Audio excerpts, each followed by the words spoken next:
കാരണം യഥാർത്ഥ മുസ്ലിമിന്റെ ലക്ഷ്യം ലോകത്ത് സമാധാനം നിലനിർത്താൻ എന്തൊക്കെ ചെയ്യാൻ പറ്റുമോ അതൊക്കെ ചെയ്യണം എന്നാണ്.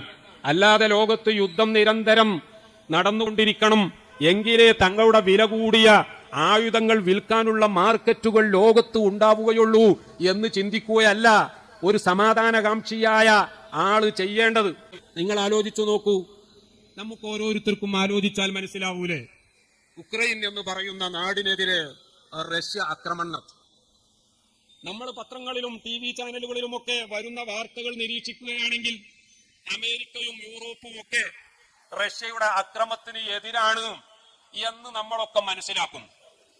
എന്നാൽ എന്തുകൊണ്ട് ആ യുദ്ധം നിർത്താൻ വേണ്ടി തങ്ങൾ ഒറ്റക്കെട്ടായിട്ട് റഷ്യക്കെതിരെ നിൽക്കും എന്ന് തീരുമാനിക്കാൻ അവർ തയ്യാറാകാത്തത് എന്തുകൊണ്ടാണ്, സാധിക്കാത്തത് കൊണ്ടാണ് എന്ന് നിങ്ങൾ ആരെങ്കിലും കരുതുന്നുണ്ടോ? ഐക്യരാഷ്ട്രസഭയിൽ പോലും ഇന്ന് മുസ്ലിം രാജ്യങ്ങൾക്കെതിരായിട്ട് അല്ലെങ്കിൽ ഒറ്റക്കെട്ടായ ഒരു തീരുമാനം അസാധ്യമായ അവസ്ഥയാണുള്ളത്. ഐക്യരാഷ്ട്രസഭയിൽ മുസ്ലിം രാജ്യങ്ങൾക്കെതിരാണ് എങ്കിൽ ചില തീരുമാനങ്ങളൊക്കെ ഒറ്റക്കെട്ടായി തന്നെ വരും. ഏറ്റവും ചുരുങ്ങിയത് വീറ്റോ പവറുള്ള 5 രാജ്യങ്ങൾ തന്നെയെങ്കിലും ആ വിഷയത്തിൽ ഒറ്റക്കെട്ടാകും എന്നതിന്റെ തെളിവല്ലേ ഇറാഖിൽ നടന്ന യുദ്ധത്തിന് അവരൊക്കെ വളരെ ശക്തമായി തന്നെ പിന്തുണച്ചു. യുദ്ധം കഴിഞ്ഞ് സദ്ദാം കൊല്ലപ്പെട്ടു, ഇറാഖ് എന്നേക്കുമായി തകർന്നു കഴിഞ്ഞപ്പോൾ ആ മാസ് വെപ്പൺസ് ഓഫ് ഡിസ്ട്രക്ഷൻ, സംഹാര താണ്ഡവമാടാനുള്ള ആയുധം സദ്ദാം കൈക്കലാക്കി എന്നുള്ള വാദം ഞങ്ങളുടെ ഇന്റലിജൻസിന്റെ പിഴവായിരുന്നു എന്ന് ടോണി ബ്ലെയർ മാത്രമല്ല അമേരിക്കയിലെ ജെയിംസ് ബേക്കർ അടക്കമുള്ള ആളുകൾ തുറന്നു പറയാൻ അവർ തയ്യാറായത് അതുകൊണ്ടല്ലേ. കാരണം അവർക്ക് യുദ്ധം തുടങ്ങുമ്പോൾ തന്നെ അറിയാം, ഞങ്ങൾ ഈ പറയുന്ന കാരണം ഒരിക്കലും യഥാർത്ഥമല്ല, പക്ഷേ ഒരു യുദ്ധം ഉണ്ടാകണം. റഷ്യക്കെതിരെ എന്തേ ഇവരൊന്നായിട്ട് അത്തരം ഒരു തീരുമാനം എടുക്കാഞ്ഞത്? റഷ്യ തങ്ങളെ ഒന്നായിട്ട് വിഴുങ്ങും എന്ന പേടിയാണോ? റഷ്യയെ സംബന്ധിച്ച് ഇന്ന് ലോകത്തിന് അത്തരം ഒരു ഭയം തന്നെയില്ല. കാരണം യുക്രൈനോട് വരെ പല യുദ്ധമേഖലകളിലും റഷ്യ തോറ്റുകൊണ്ടിരിക്കുകയാണ് എന്നതാണ് വസ്തുത. നമുക്കറിയാം, ഈ യുക്രൈനിൽ റഷ്യ പിടിച്ചടക്കിയ പല സ്ഥലങ്ങളും കൗണ്ടർ അറ്റാക്കിലൂടെ യുക്രൈൻ തിരിച്ചു പിടിക്കാൻ തുടങ്ങി. അവിടെ റഷ്യൻ പട്ടാളം തങ്ങളുടെ മാരകമായ ആയുധങ്ങളൊക്കെ ഉപേക്ഷിച്ച് അവിടെ നിന്ന് പോകാൻ നിർബന്ധിതരാകുന്ന ഒരവസ്ഥയാണ്. അമേരിക്കയും യൂറോപ്യൻ യൂണിയനും ഒക്കെ ശക്തമായി യുക്രൈന്റെ കൂടെ നിലനിന്നിരുന്നു എങ്കിൽ കൊറിയകൾ തമ്മിലുള്ള യുദ്ധം ദിവസങ്ങൾക്കുള്ളിൽ അവസാനിപ്പിക്കാൻ അന്താരാഷ്ട്ര സമൂഹത്തിന് സാധിച്ചു എന്നും എന്നേക്കുമായി നോർത്ത് കൊറിയയെ ഒറ്റപ്പെടുത്താൻ സാധിച്ചു എന്നുമാണ് വസ്തുത എങ്കിൽ, ഇപ്പോൾ ഇച്ഛാശക്തി ഉണ്ടായിരുന്നു എങ്കിൽ അവരോടതിന് സാധിക്കുമായിരുന്നു. പക്ഷേ യൂറോപ്പ് ആഗ്രഹിക്കുന്നത്, അമേരിക്ക ആഗ്രഹിക്കുന്നത്, വൻ ശക്തികളൊക്കെ ആഗ്രഹിക്കുന്നത് ഇവിടെ യുദ്ധമില്ലാത്ത സർവ്വ സമാധാനത്തിലുള്ള ഒരു അവസ്ഥ ഉണ്ടാകണം എന്നല്ല പ്രിയപ്പെട്ടവര്. നിങ്ങൾ ആലോചിച്ചു നോക്കൂ, ഇറാനെതിരെയാണ് അമേരിക്ക, യൂറോപ്പ്, ഇസ്രായേൽ എന്നൊക്കെ നമ്മൾ പറയുന്നു. അമേരിക്കയുടെ ബെന്യാമിൻ നെതന്യാഹു 7ാമത്തെ വട്ടം അദ്ദേഹം പ്രധാനമന്ത്രി വീണ്ടും പല പരീക്ഷണങ്ങളും നടത്തി. മറ്റാർക്കും അവിടെ ഭരിക്കാൻ പറ്റാത്ത അവസ്ഥയാണ്. ഏറ്റവും വലിയ തീവ്ര വലതുപക്ഷ പാർട്ടിയുടെ സപ്പോർട്ടോടുകൂടി ഇന്നും അവിടെ പ്രധാനമന്ത്രിയാകുന്നത് നെതന്യാഹുവാണ്. അദ്ദേഹം ഓരോ പത്രസമ്മേളനത്തിലും ഇറാനെ ഭസ്മമാക്കി കളയുമെന്ന് പറയുന്നുണ്ടെങ്കിലും അമേരിക്കയുടെ കൈവശമുള്ളതിനേക്കാൾ മാരകമായ ആറ്റം ബോംബ് ഈ ഇസ്രായേലിന്റെ കൈവശമുണ്ട് എന്നത് ലോകത്താകെ പരസ്യമായ രഹസ്യമാണ്. പക്ഷേ ഒരു യുദ്ധത്തിലൂടെ ഇറാനെ നശിപ്പിച്ചു കഴിഞ്ഞാൽ ഇറാന്റെ പേര് പറഞ്ഞ് മറ്റ് അറബ് രാജ്യങ്ങളെ പേടിപ്പിച്ചു നിർത്താൻ പിന്നീട് അവസരമുണ്ടാവുകയില്ല. അങ്ങനെയാകുമ്പോൾ ബില്യൺ കണക്കിന് ഡോളറുകളുടെ ആയുധ കച്ചവടം അറബികളുമായി നടത്താൻ കഴിയില്ല. ആയുധപ്പുരകളും ഫാക്ടറികളും പൂട്ടേണ്ടി വരും എന്നുള്ള ഭയം അമേരിക്കയെ, യൂറോപ്പിനെ, ഇസ്രായേലിനെ എല്ലാം പിടികൂടിയിരിക്കുകയാണ്. ഞാൻ ഇതൊക്കെ രാഷ്ട്രീയമായ ഇടപെടലുകൾ നടത്തുകയല്ല, മറിച്ച് നിങ്ങൾ ചിന്തിക്കാൻ വേണ്ടി ചില ഉദാഹരണങ്ങൾ പറഞ്ഞു എന്ന് മാത്രം. ലോകത്ത് സമാധാനം മാത്രം ഉണ്ടാകണം എന്ന ആഗ്രഹം പ്രിയപ്പെട്ടവരെ ലോകരാഷ്ട്രങ്ങൾക്കൊന്നും തന്നെ ഇല്ല എന്ന വസ്തുത നമ്മൾ മനസ്സിലാക്കണം. സമാധാനത്തിന് ആഗ്രഹമില്ലാത്തവർ ഒറ്റക്കെട്ടായി സമാധാനത്തിന് വേണ്ടി മാത്രം ഈ ലോകത്തേക്ക് നിയോഗിക്കപ്പെട്ട മുഹമ്മദുർ റസൂലുള്ളാഹി സ്വല്ലല്ലാഹു അലൈഹി വസല്ലമ തങ്ങളെ ഭീകരവാദത്തിന്റെ ആശാനായി ചിത്രീകരിക്കുമ്പോൾ, ആ മതത്തെ തീവ്രവാദത്തിന്റെ പ്രസ്ഥാനമായി മുദ്രകുത്തുമ്പോൾ, അതിന്റെ അനുയായികളെ മുഴുവൻ തീവ്രവാദികളാണ് എന്ന് ബ്രാൻഡ് ചെയ്യുമ്പോൾ, പ്രിയപ്പെട്ടവരെ നമ്മൾ ആലോചിക്കേണ്ടത് ഇത്തരം ആരോപണങ്ങൾ ലോകാവസാനം വരെ ഇല്ലാതെയാക്കാൻ മറ്റ് പ്രചരണങ്ങളിലൂടെയൊന്നും സാധ്യമല്ല. അതിനുള്ള ഏക മാർഗം നമ്മൾ ശരിയായ പ്രവാചക സ്നേഹികളായി മാറുകയും ശരിയായ മുസ്ലിങ്ങളായി മാറുകയും ചെയ്യുക എന്നൊരൊറ്റ കാര്യമാണ്. പ്രിയപ്പെട്ടവരെ, പരിശുദ്ധ ഖുർആൻ ലോകത്തോട് ഉദ്ഘോഷിക്കുന്ന ഒരുപാട് നന്മകളുണ്ട്. ഞാൻ കൂടുതലായിട്ടൊന്നും പറയുന്നില്ല. ഒരു ഉദാഹരണം നോക്കൂ നിങ്ങൾ. വലാ തസ്തവിൽ ഹസനത്തു വലസ്സയ്യിഅ. എത്രമാത്രം കൃത്യമായ ഒരു ആഹ്വാനമാണ്. നന്മയും തിന്മയും അത് രണ്ടും ഒരിക്കലും ഈക്വൽ അല്ല, അതൊരിക്കലും ബലാബലമല്ല, അവ രണ്ടും സമമാവുകയേ ഇല്ല. ഇത് ലോകത്തോട് പറഞ്ഞ് അടുത്ത വരിയിൽ പരിശുദ്ധ ഖുർആൻ വീണ്ടും ഉത്ബോധിപ്പിക്കുകയാണ്. ഇത് ഫഅബില്ലതീ ഹിയ അഹ്സൻ. നീ എപ്പോഴും തിന്മയെ നേരിടേണ്ടത് നന്മ കൊണ്ട് മാത്രമാണ്. തിന്മയെ നേരിടാൻ തിന്മ തന്നെ നമുക്ക് സ്വീകരിക്കാം എന്ന് ചിന്തിക്കുന്നവർക്ക് ഒരിക്കലും വിജയിക്കാൻ കഴിയുകയില്ല എന്ന് വളരെ കൃത്യമായി പരിശുദ്ധ ഖുർആൻ നമ്മോട് ഉണർത്തുകയാണ് പ്രിയപ്പെട്ടവരെ. അത് പറഞ്ഞതിന് ശേഷം വീണ്ടും ഖുർആൻ ഒന്നുകൂടി പറയുകയാണ്, വലാ യുലഖാഹാ ഇല്ലല്ലദീന സബറൂ വമാ യുലഖാഹാ ഇല്ലാ ദൂ ഹദ്ദിൻ അദീം. പക്ഷേ നന്മയെ തിന്മ കൊണ്ട് നേരിടാൻ, പ്രകോപനങ്ങളെ സംയമനം കൊണ്ട് നേരിടാൻ, ഈ സംയമനം എന്ന് പറയുന്നത് ആർക്കേ ഉണ്ടാവുകയുള്ളൂ. ഇതെല്ലാവർക്കും ഒരിക്കലും സാധ്യമല്ല. ലോകത്ത് ഇന്നും നമ്മൾ കാണുന്നത് പ്രകോപനത്തെ പ്രകോപനം കൊണ്ട്, ഞാൻ ഒന്നുകൂടി മാറ്റി പറയാം, പ്രകോപനത്തെ ലാർജർ പ്രൊവോക്കേഷൻ കൊണ്ട്, പ്രൊവോക്കേഷനെ ലാർജർ പ്രൊവോക്കേഷൻ കൊണ്ട് നേരിടുക എന്ന പോളിസിയല്ലേ. അന്താരാഷ്ട്ര കാര്യങ്ങൾ പരിശോധിച്ചാലും ദേശീയ കാര്യങ്ങൾ പരിശോധിച്ചാലും പ്രാദേശിക കാര്യങ്ങൾ പരിശോധിച്ചാലും ഒക്കെ ജനങ്ങളുടെ ചിന്ത തന്നെ മാറിയിരിക്കുകയാണ്. ഇങ്ങോട്ടടിച്ചാൽ അതിന് കൂടുതലായി വോള്യം കൂട്ടിക്കൊണ്ട് സ്ട്രോങ് വർദ്ധിപ്പിച്ചുകൊണ്ട് തിരിച്ചടിക്കുക എന്നുള്ള ഒരു നയത്തിലേക്ക് ലോകം മുഴുവൻ മാറിയിരിക്കുകയാണ്. ഈ ഒരു കാഴ്ചപ്പാട് ലോകത്ത് നിലനിൽക്കുകയാണെങ്കിൽ എന്റെ ചോദ്യം, സമാധാനം എങ്ങനെ നമുക്ക് സാക്ഷാത്കരിക്കാൻ പറ്റും? സൗദി അറേബ്യയിലെ മുഹമ്മദ് ബിൻ സൽമാൻ MBBS അവിടുത്തെ ക്രൗൺ പ്രിൻസ് ആണ്. മെനിയാന്ന് അദ്ദേഹത്തെ ഇന്റർവ്യൂ ചെയ്തു. മാർക്ക് എന്ന് പറയുന്ന ലോകോത്തര പത്രപ്രവർത്തകൻ. അദ്ദേഹം ഫ്രാൻസ് 24 ചാനലിലെ ഇന്റർവ്യൂ സംഘടിപ്പിക്കുന്ന ആളാണ്. മാർക്ക് MBBSനോട് ഒരു ചോദ്യം ചോദിക്കുന്നുണ്ട്, ഇറാൻ ആണവായുധം നേടുന്നത് എന്തിനാണ് നിങ്ങൾ ഭയപ്പെടുന്നത്? MBBS വളരെ കൃത്യമായി മറുപടി പറയുന്നു, ഇറാൻ എന്നല്ല, ലോകത്ത് ഒരു രാജ്യവും ആണവായുധ ശക്തിയാക്കുന്നത് ഞങ്ങൾ ഇഷ്ടപ്പെടുന്നില്ല. കാരണം ആണവായുധം ഉണ്ടായിട്ട് എന്താണ് കാര്യം? അത് ഉപയോഗിക്കാൻ പാടില്ല എന്നല്ലേ നമ്മുടെയൊക്കെ തീരുമാനം. ഉപയോഗിക്കാൻ പറ്റാത്ത ഒരു ആയുധം വാങ്ങിക്കൂട്ടാൻ വേണ്ടി, അല്ലെങ്കിൽ അത് ഉണ്ടാക്കാൻ വേണ്ടി ജനങ്ങളുടെ ദാരിദ്ര്യം തുടച്ചു മാറ്റുന്നതിലേക്ക് നീക്കേണ്ട കോടികൾ ചെലവാക്കുന്നത് മൗഢ്യം എന്നല്ലാതെ മറ്റെന്താണ് ഞാൻ പറയേണ്ടത് എന്ന MBBSന്റെ മറുപടി കേട്ടിട്ട് മാർക്ക് അത്ഭുതപ്പെടുകയാണ്. പക്ഷേ അദ്ദേഹം രണ്ടാമതൊരു ചോദ്യം കൂടി MBBSനോട് ചോദിക്കുകയാണ്, അഥവാ ഈ ഉപരോധങ്ങളും എതിർപ്പുകളും ഒക്കെ ഉള്ളപ്പോഴും ഇറാൻ ആണവായുധം കൈക്കലാക്കി എന്ന വസ്തുത യാഥാർത്ഥ്യമായി കഴിഞ്ഞാൽ നിങ്ങൾ എന്തു ചെയ്യും? ഞാൻ നേരത്തെ ഇന്ത്യയുടെയും കാനഡയുടെയും ഉദാഹരണം പറഞ്ഞതിൽ തുല്യമായ മറ്റൊരു ഉദാഹരണമാണ് അന്താരാഷ്ട്ര തലത്തിൽ നിന്ന് കൊണ്ടുവരുന്നത്. ആ മറുപടിയിൽ MBBS പറയുന്നത് നോക്കൂ, എല്ലാ ഉപരോധങ്ങളും എതിർപ്പുകളും ഒക്കെ ഉണ്ടായിട്ടും ഇറാൻ ആണവായുധം കൈക്കലാക്കി എന്ന വസ്തുതയായി സ്ഥിരീകരിക്കപ്പെടുന്ന പക്ഷം ഒരു നിലക്കല്ലെങ്കിൽ മറ്റൊരു നിലക്ക് ഞങ്ങളും ആണവായുധം കൈക്കലാക്കാൻ വേണ്ടത് ചെയ്യും. പ്രിയപ്പെട്ടവരെ നോക്കൂ, നിങ്ങൾ ലോകം മുഴുവൻ ചിന്തിക്കുന്നത് സമാധാനമല്ല, ഇങ്ങോട്ടടിച്ചാൽ ഡബിൾ സ്ട്രോങ്ങിന് തിരിച്ചടിക്കാൻ എന്തൊരു വഴിയുണ്ട്. അതുകൊണ്ടല്ലേ ഈ അടുത്ത് ആഫ്രിക്കയിലെ നൈജർ എന്ന് പറയുന്ന നാട്ടിൽ പ്രിയപ്പെട്ടവരെ പട്ടാള അട്ടിമറി നടന്നു. അവിടെ ഇക്കോവാസ് എന്ന് പറയുന്ന പശ്ചിമേഷ്യൻ രാജ്യങ്ങളുടെ കൂട്ടായ്മ അവര് ഇടപെടാൻ തീരുമാനിച്ചു. ഞങ്ങൾ സൈന്യത്തെ നിയോഗിക്കും എന്ന് പറഞ്ഞു. നൈജറിന് സപ്പോർട്ടായി ബുർക്കിന ഫാസോ രംഗത്ത് വന്നു. പിറ്റേന്ന് മാലി എന്ന് പറയുന്ന രാജ്യം മുന്നോട്ട് വന്നു.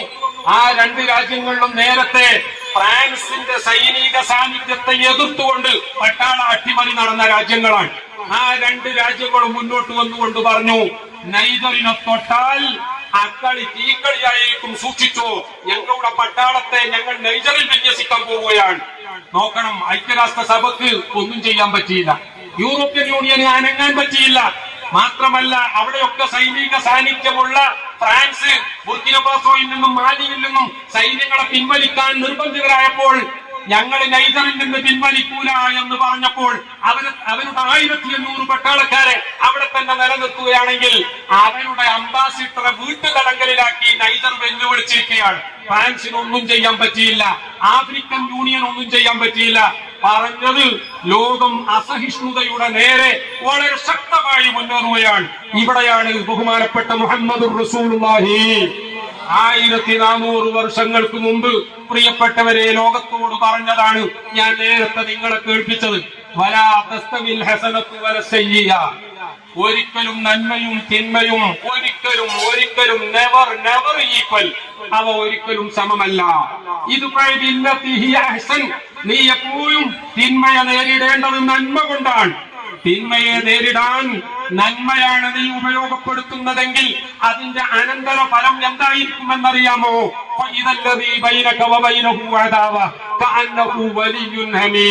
നിന്റെ ആജന്മ ശത്രു നിന്റെ ഉറ്റമിത്രമായി മാറുന്നത് കാണാൻ അധിക സമയം വേണ്ടി വരില്ല.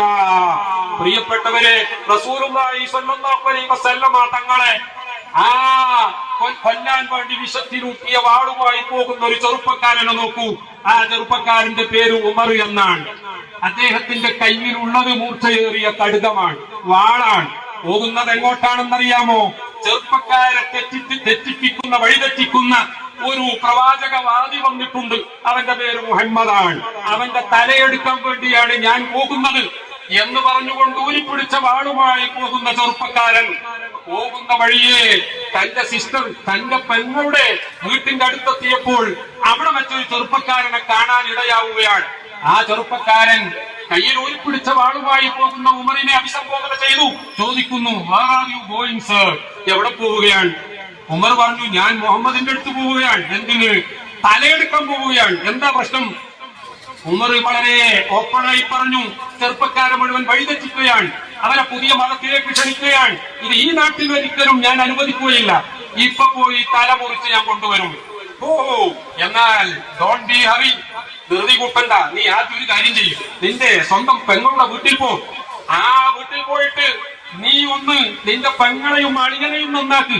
കാരണം അവര് രണ്ടുപേരും നീ ഇപ്പോൾ ഈ പറഞ്ഞ ചെറുപ്പക്കാരെ വഴിതെറ്റിക്കുന്നു എന്ന് പറഞ്ഞ മുഹമ്മദില്ലേ, ആ മുഹമ്മദിന്റെ അനുയായികളായി മാറിയിട്ടുണ്ട്. നീ നേരെ അവിടെ ചെല്ലു, എന്നിട്ട് പോകാം മുഹമ്മദിന്റെ തലയെടുക്കാൻ. ഇത് കേട്ട ഉമർ അല്പം പോലും ശങ്കിച്ചു നൽകാതെ സ്വന്തം പെങ്ങളുടെ വീട്ടിലേക്ക് പോവുകയാണ്.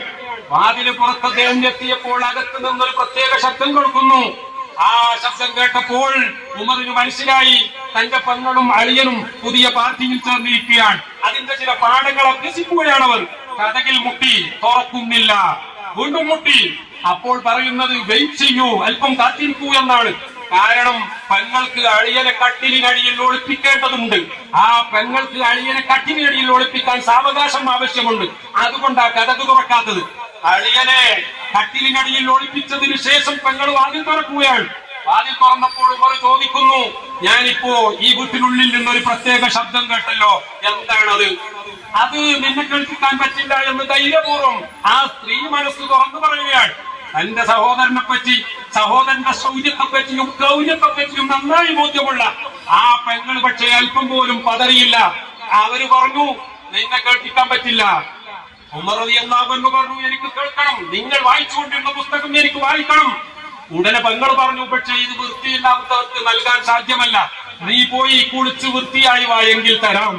പെട്ടെന്ന് കണ്ടോ എന്താണ് അവിടെ സംഭവിക്കുന്നത്? ഉമർ പോവുകയാണ്, കുളിച്ച് വൃത്തിയായി വരികയാണ്. ആ സമയത്താണ് വായിച്ചുകൊണ്ടിരുന്ന പുസ്തകം ഉമറിന്റെ കയ്യിലേക്ക് കൊടുക്കുന്നത്. ഉമർ അതിന്റെ പേജ് തുറന്നു നോക്കി വായിക്കുകയാണ്. താഹ മാ അൻസൽനാ അലൈക്കൽ ഖുർആന ലിതശ്ഖാ ഇല്ലാ തദ്കിറത്തൻ ലിമൻ യഖ്ശാ തൻസീലൻ മിമ്മൻ ഖലഖൽ അർള വസ്സമാവാതിൽ ഉലാ الرحمن على العرش استوى إن تجهر بالقول فإنه يعلم السر وأخفى الله لا إله إلا هو. അത്രയും ഓടേണ്ട സമയം കിട്ടിയുള്ളൂ. അപ്പോഴേക്കും ഉമറിന്റെ ഹൃദയം മാറുകയാണ്. നബിയെ, അള്ളാഹുവിന്റെ റസൂലിനെ വിളിച്ചുകൊണ്ട് ആ റസൂലിന്റെയും നമ്മുടെയൊക്കെ സൃഷ്ടാവായ അള്ളാഹു സമ്മതിക്കുകയാണ്. നോക്കണം, സൃഷ്ടിയെ വിളിച്ചുകൊണ്ട് സൃഷ്ടാവ് എത്ര സ്നേഹസമ്പൂർണമായ ഭാഷയിലാണ് സംസാരിക്കുന്നത്. വല്ലാത്തൊരു വിളി. ത്വാഹയെ വിളിച്ചുകൊണ്ട് പറയുന്ന കാര്യം എന്താ? മാ അൻസൽനാ അലൈക്കൽ ഖുർആന ലിതശ്ഖാ. ഈ ദിക്ഗ്രന്ഥം നൽകുന്നത് നിങ്ങൾ പ്രയാസപ്പെടാൻ വേണ്ടിയല്ല. മക്കൾ, നമ്മളൊക്കെ ആലോചിക്കേണ്ടതാ, നമ്മൾ ഈ വേദഗ്രന്ഥത്തിന്റെ ആളുകളായത് നമ്മൾ കഷ്ടപ്പെടാൻ വേണ്ടിയോ, നമ്മൾ മറ്റുള്ളവരുടെ ദൃഷ്ടിയിൽ ഒന്നിനും കൊള്ളാത്തവരായി മാറാൻ വേണ്ടിയോ ഒന്നുമല്ല പ്രിയപ്പെട്ടവരെ. അല്ലെങ്കിൽ പണ്ട് കുമാരനാശാൻ പറഞ്ഞതുപോലെ നമ്മളെല്ലാവരും കേട്ടതല്ലേ, തൊട്ടുകൂടാത്തവർ, തീണ്ടിക്കൂടാത്തവർ, കൃഷിയിൽപ്പെട്ടാലും ദോഷമുള്ളവർ, കെട്ടില്ലാത്തവർ, തമ്മിലുണ്ണാത്തവർ എന്നിങ്ങനെ ഒട്ടല്ലഹോ ജാതി കോമരങ്ങൾ. പ്രിയപ്പെട്ടവരെ, കുമാരനാശാൻ എഴുതിയത് എന്തിനാണ് എന്നതിനെ സംബന്ധിച്ച് തർക്കമുണ്ടെങ്കിലും അന്നത്തെ ജാതി വ്യവസ്ഥ അതായിരുന്നു എന്ന് കുമാരനാശാൻ പറഞ്ഞു എങ്കിൽ നമ്മുടെ മന്ത്രി മിനിയാന്ന് പറഞ്ഞത് അതേ ജാതി വ്യവസ്ഥ ഇന്ന് എന്റെ കേരളത്തിലുമുണ്ട് എന്ന് അദ്ദേഹം പറയുകയുണ്ടായി.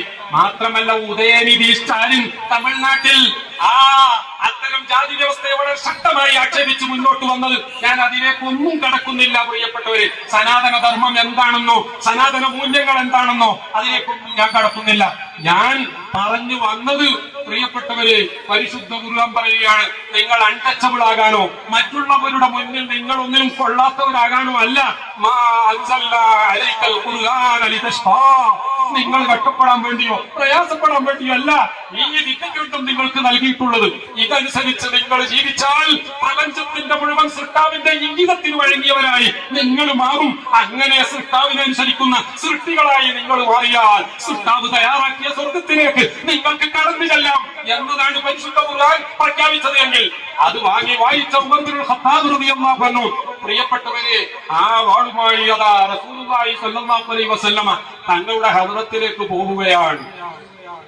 ബഹുമാനപ്പെട്ട ഇബ്നു അബ്ബാസ് റളിയല്ലാഹു അൻഹു റസൂലുള്ളാഹി സ്വല്ലല്ലാഹു അലൈഹി വസല്ലമ തങ്ങളുടെ വീട്ടിൽ കാവൽക്കാരനായുണ്ട്. അദ്ദേഹം ദൂരത്തേക്ക് ഇടക്കിടക്ക് നോക്കുന്നുണ്ട്. കാരണം ശത്രുക്കളുടെ ഭീഷണി ഒഴിയാത്തൊരു സമയമാണ്. അതുകൊണ്ട് തന്നെ ആരാ വരുന്നത് എന്ന് ഇടക്കിടക്ക് ശ്രദ്ധിച്ചുകൊണ്ടേയിരിക്കും.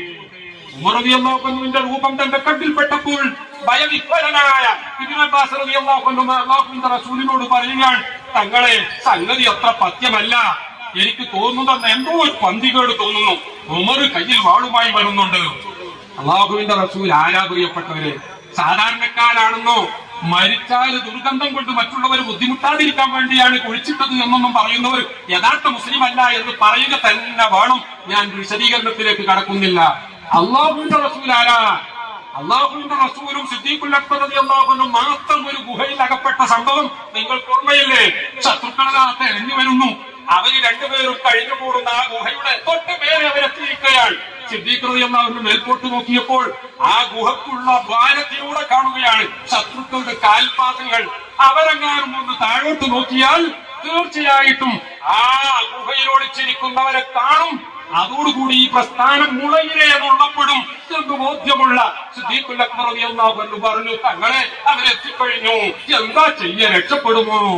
അല്ലാഹുവിന്റെ റസൂൽ ഒറ്റ ചോദ്യ ചോദിക്കുന്നത്, മാ വന്നുക ബിസിനൈനി വല്ലാഹു സാലിസുഹുമാ. നമ്മൾ രണ്ടുപേരാണെങ്കിലും നമ്മുടെ കൂടെ അല്ലാഹ് എന്ന ഒരു മൂന്നാമത്തെ ശക്തി ഉണ്ടെങ്കിൽ പിന്നെ നീ എന്തിനാ പേടിക്കുന്നത്? എന്തായിരുന്നു അല്ലാഹുവിന്റെ